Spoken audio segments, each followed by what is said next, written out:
spanning the globe. It's World Affairs Roundup. The Institute of World Affairs at the University of Wisconsin-Milwaukee presents World Affairs Roundup, a monthly edition of International Focus providing opinion and analysis of global events, with John Katzka, a retired member of the U.S. Foreign Service, Ann Hamilton, political scientist at UW-Whitewater who also served in the U.S. Foreign Service, and Robert Kraig, executive director of Citizen Action of Wisconsin and author of articles and books on American foreign policy. Support provided by Milwaukee Public Television and the UWM Center for International Education. Now, here's your moderator, Doug Savage. Welcome to International Focus and the season finale of our World Affairs Roundup. With bags packed and their staffs dispatched to summer homes in the Hamptons, our Roundup regulars have delayed their departure to offer a final round of penetrating punditry. We'll identify some stories to keep an eye on in the weeks ahead between weenie roasts and battling crabgrass, including what to do with that old EU. In just over 3 weeks, citizens of the UK will decide whether or not their nation should leave the European Union. Despite a recent debt deal, Greek conflicts with Brussels simmer on. Spain and Portugal face EU sanctions for missing deficit reduction targets, and the ongoing immigration crisis has effectively ended the Schengen Agreement that previously allowed free movement within Europe. What effect will this looming summer of discontent have on the political landscape of Europe? Crisis for ISIS? And a rare bit of good news in the fight against the so-called Islamic State is Iraqi forces are mounting a major offensive against the terror group's stronghold in Fallujah. Meanwhile, in Syria, U.S.-backed forces are clearing territory around the city of Raqqa, the de facto ISIS capital. Is this the summer when the tide turns against the world's most notorious terrorists? Fire hazard. U.S. efforts to push back against China's expansive territorial claims have resulted in several close military encounters in the South China Sea. The lifting of the U.S. arms embargo on Vietnam further raised eyebrows in Beijing, with the state-run China Daily warning Washington against, quote, sparking a regional tinderbox. Is this just political posturing, or could the U.S.-China portfolio get hot this summer? And Olympic buzz. With the world about to descend on Rio for the 31st Olympiad, Brazil's trifecta of economic collapse, political crisis, and the Zika virus could not have come at a worse time. What are the challenges, and despite it all, will the nation manage to pull it together before the opening torch is lit? Well, welcome everyone for our final installment here for the season. John, let's start with the EU. Talk a little bit about the Brexit and the UK referendum and sort of the larger European context. Yeah, we were just getting used to Grexit, and now we have Brexit. Britain, in a way, just personifies all the issues that the EU has been having. The first one in 2008 with the economic side of the house and sending the economies into disarray, followed by an ideological conflict between the North and the South in the EU over what was the correct way in which to deal with it. And then that was followed by a creeping political issue of a gradual unhappiness with the EU bureaucracy and the ways in which it's trying to control the various countries and override their cultural values. And then finally, we have the migrant issue, which has been really a heavy cross to bear right now for all of them. So, and what about who wants in, who wants out in the British referendum? Well, the people, according to the polls, are pretty much split at this point. As far as the political parties are concerned, the Conservatives who are in power, this was David Cameron's idea, and I'm sure he's kicking himself at this point because he thought that he needed to offer this in order to win the election. And then, of course, he won the election much more handily than the polls had suggested he would. So, but there are, I think, 16 or 17 ministers in the Conservative Party who are with him on this, but 5 Conservative ministers who are against it, and the former mayor just recently former mayor of London, Boris Johnson, has also come out against it, and he, of course, is one of David Cameron's principal rivals. The Labour Party, for the most part, the Scottish Nationalist Party, the Welsh Party, the Lib Dems are all for staying in the EU. So the critical issue here is the public and to what effect the different campaigns that they've mounted are going to have on the actual vote, because a lot of people are still undecided. There's so many complex issues involved. So, Robert, what is the sense of what it would mean were they to leave? I mean, particularly within the EU. I mean, how does the departure of the UK affect that body? Well, that's the debate, both in Britain and in the rest of the EU. There are some people who have very great concerns, and some call it fear-mongering, that it's the end of the EU if there's a Brexit, and it will lead to a Frexit, and so on and so forth. And there are others who think it'll be less significant because Britain is sort of off to the side anyway. They're not in the currency.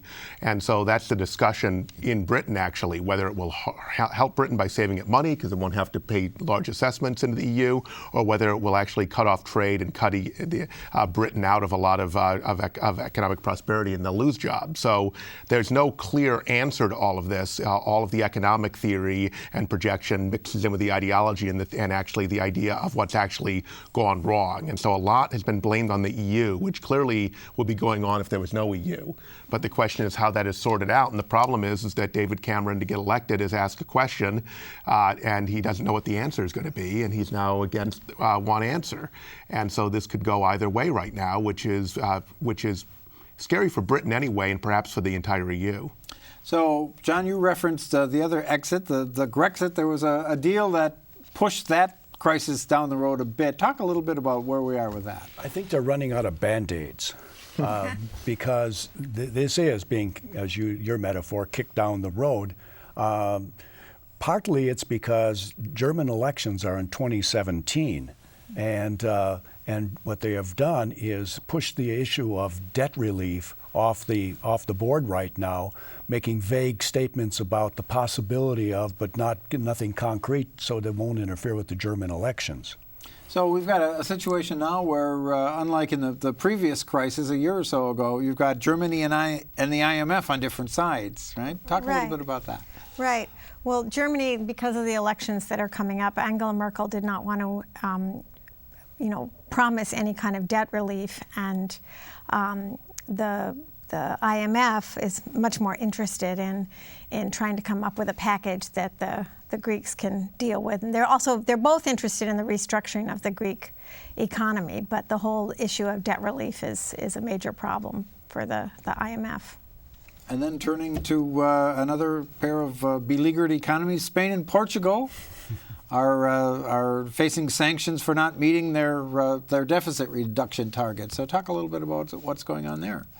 And this is something that's never been actually assessed, but there are rules, and that's one of the complaints by the EU, how many rules there are, but there are rules about how big a deficit can be as part of GDP, and Spain and Portugal have chosen to go over those limits, obviously, in order not to ratchet down austerity too much and for the benefit of their ruling parties and majorities. And so the question is, will they be sanctioned at all? Could they be sanctioned with everything else that's going on, with the Brexit, with really immigration and the refugee crisis also being a huge challenge for the EU? Will they? And so there are some people who think they'll just get a slap on the wrist, but they probably have to do something.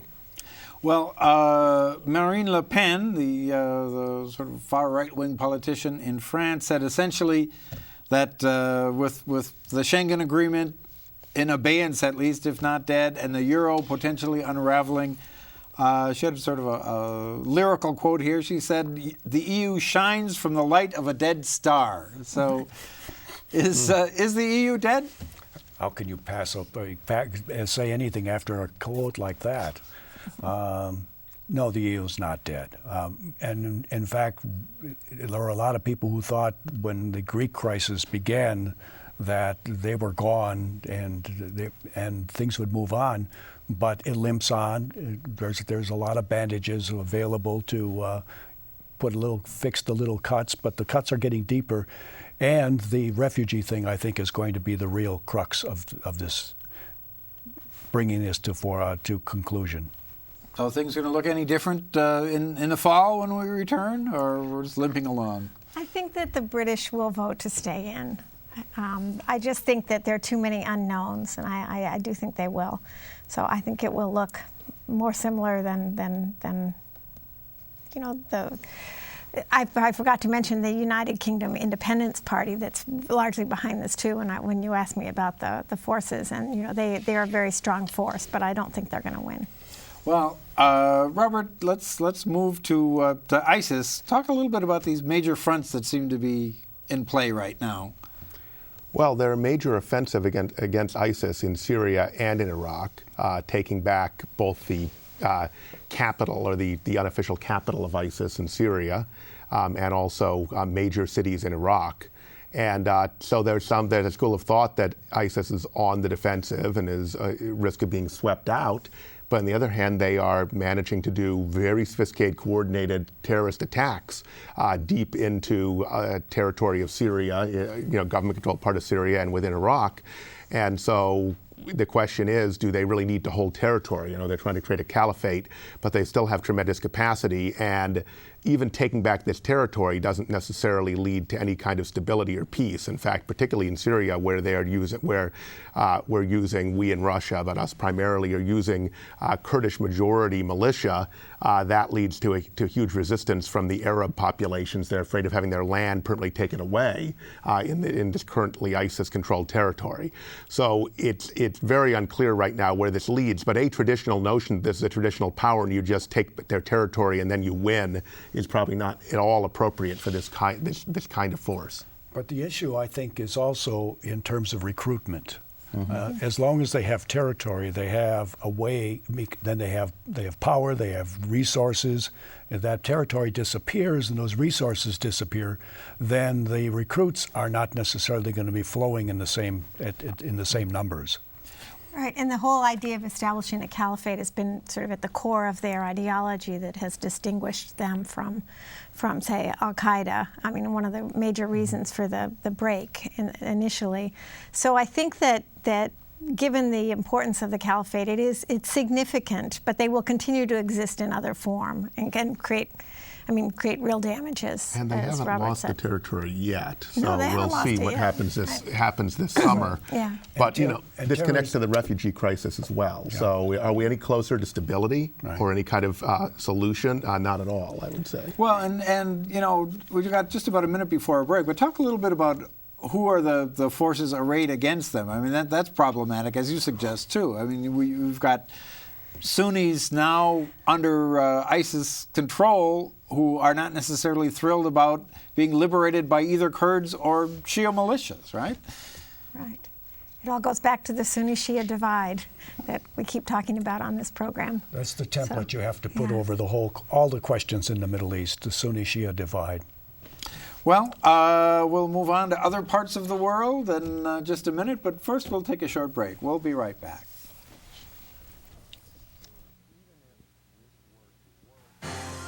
The Institute of World Affairs presents our community with a range of public programs relating to global issues, U.S. foreign policy, and the world economy. For more information about the Institute of World Affairs, call 414-229-3220 or visit our website at www.iwa.uwm.edu.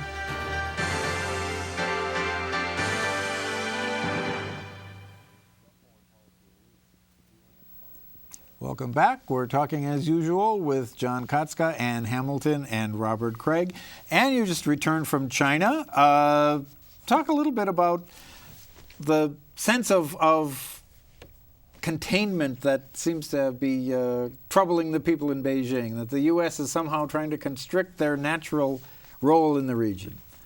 Well, a lot of this relates to tensions over the South China Seas, and the Chinese for a long time have argued that they want the issues over sovereignty in the South China Seas to be resolved with the parties in the area, excluding the U.S., even though the U.S. is, in very important ways a party to the area. We physically are not, it's not our territory there. We have major interests, obviously freedom of navigation, and some of our major allies are there. What I heard was, the reiteration that these are historical claims. They've long been, China has long asserted for historical reasons that these islands, especially in the South China Seas, are theirs. They also feel encircled by U.S. allies in South Korea, Japan, the Philippines, and feel that they have legitimate security interests in the area. And then there's the whole issue of Taiwan right now with a new government that makes them feel very threatened, because the belief that Taiwan is part of China and not a distinct sovereign country is critical to their sense of who they are. The maps in their passports show that Taiwan is, it's something they learned from when they're kids, and many people still have ties to Taiwan. So I think that they're seeing this, they're putting this in an historical nationalist conflict, and a lot of the rhetoric is anti-U.S., even though their conflicts are with the individual countries, their sovereignty conflicts are with the individual countries in the region. Well, and President Obama was in the region. Talk a little bit about what went on in in Vietnam. Well, and I mean, it's certainly historic if you think about 1970s to now with Vietnam, but there's substantial tension between Vietnam and China, and we've had an arms embargo, and so now that arms embargo has been lifted, and you have, the leader of the free world visiting Vietnam, which is seen as quite as an affront to China. And so you got various threats back from China, including a tinderbox kind of threat that you had at the beginning, that quote. And so it's part of Obama's whole strategy to pivot towards Asia, and he seems to think that there's. When is that starting? Well, I'm just stating the strategy. I'm not defending it. And then since there are these tensions, the U.S. has the ability to, and this includes the Trans-Pacific Partnership Treaty, which is held up right now because it's very unpopular in this country, but might go through in the lame duck session. So there's a military and there's a trade part of really identifying with the ASEAN nations and encircling China to some degree, though given China's relative strength in the region, it seems questionable whether China can be encircled. And right now in the South China Sea, China is simply asserting its greater military power and force in the region and doesn't really care if there's well, they care, but they're saying they don't care about any kind of international judgment against them as the case that's been brought against them. So, John, you've in the past talked about sort of the enlargement of NATO as being provocative towards Russia, and much of what drives Putin's aggressive behavior is, in his mind at least, defensive. Are we setting ourselves up for something similar in Asia? Well, it's not exactly the same because when China takes over a piece of territory in the South China Sea, they're also invading the territorial waters of the Philippines, Malaysia, Brunei, Vietnam, and all of these countries have a legitimate right, according to international law, to that full extension. Now, there is an overlapping that's occurring, so therefore there needs to be a mechanism for resolution. The UN Permanent Court of Arbitration is supposed to be that mechanism. China prefers to do this bilaterally. You can understand why they would want to do it bilaterally. And right now there is a case before this Permanent Court of Arbitration with the Philippines claiming an infringement on their territorial rights. I think we're more than the case of the relationship between NATO and say ASEAN, the Southeast Asian nations, is more our issue of where are our values and where are our national interests. And we love beating China up over human rights issues and those kinds of things.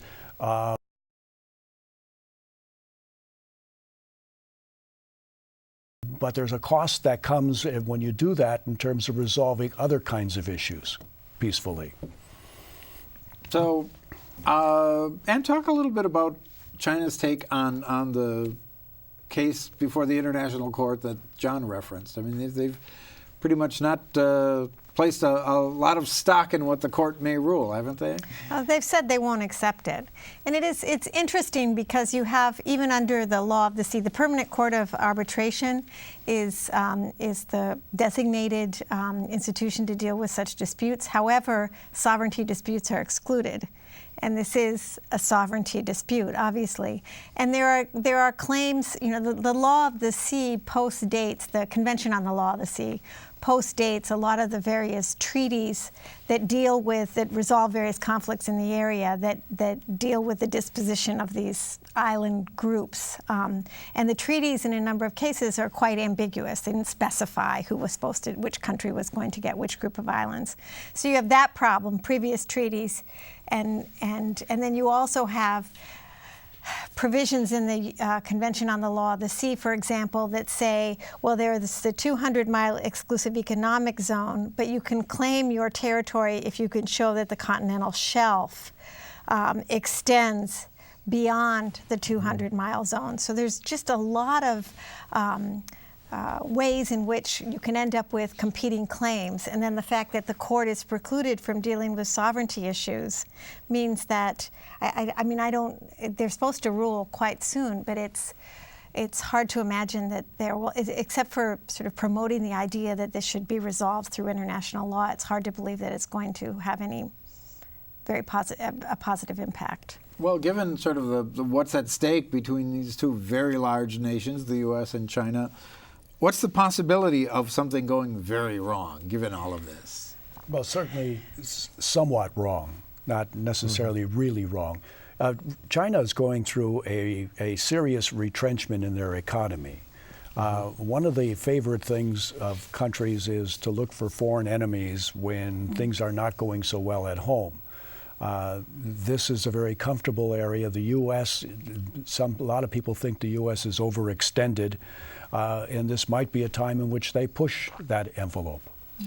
Well, let's turn to another place where things aren't going so well at home, and that's Brazil. Let's talk about this sort of basket of woes that they're facing right now. Beginning with political, where are we at with the political crisis? Well, the Prime Minister has been impeached, and you've brought in their replacement, who also has a scandal now because one of their cabinet ministers was literally plotting, caught on tape, to say that this would stop the rest of the corruption investigation if they could just impeach Rousseff. And so you have a political crisis on top of an economic crisis. That is, the economy has crashed over the last couple of years, on top of the Olympics, which were a heavy lift for them in the first place, and they're not ready for it in many ways, on top of the Zika virus. And even public health officials, including the Harvard Journal of Public Health, suggesting the Olympics should be canceled.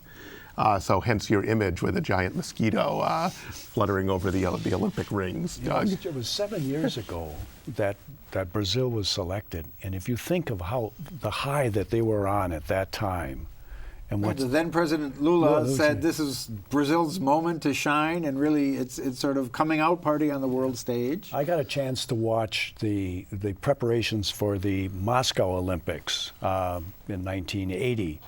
And there were lots of people saying they'll never be ready, they'll never be ready. And in fact, that's a refrain that happens with almost every Olympic. But they get ready in some way or another. It may not be as fully complete as possible.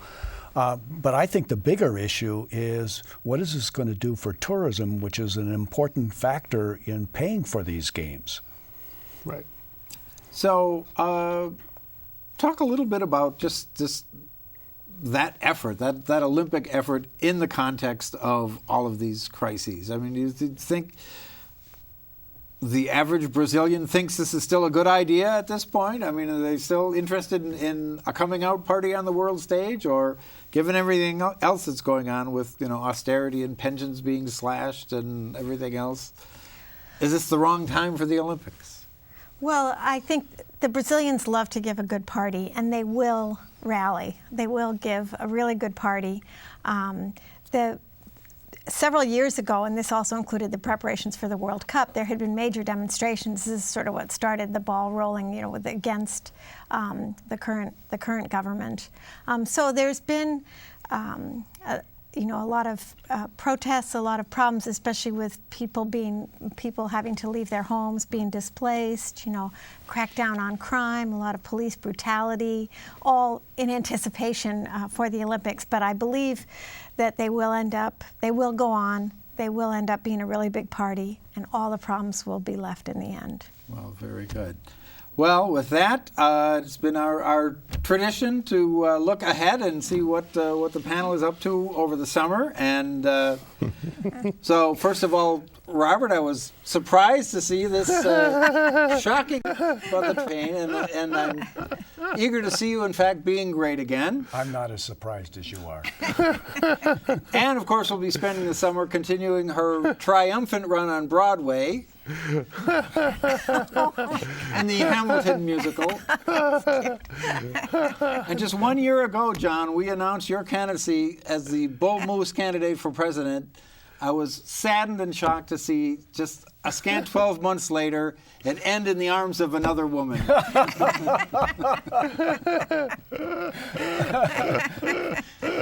So with that, thank you for a season of penetrating punditry, and to our viewers, we'll see you when we return. Have a great summer. How am I going to explain that in Cedarburg?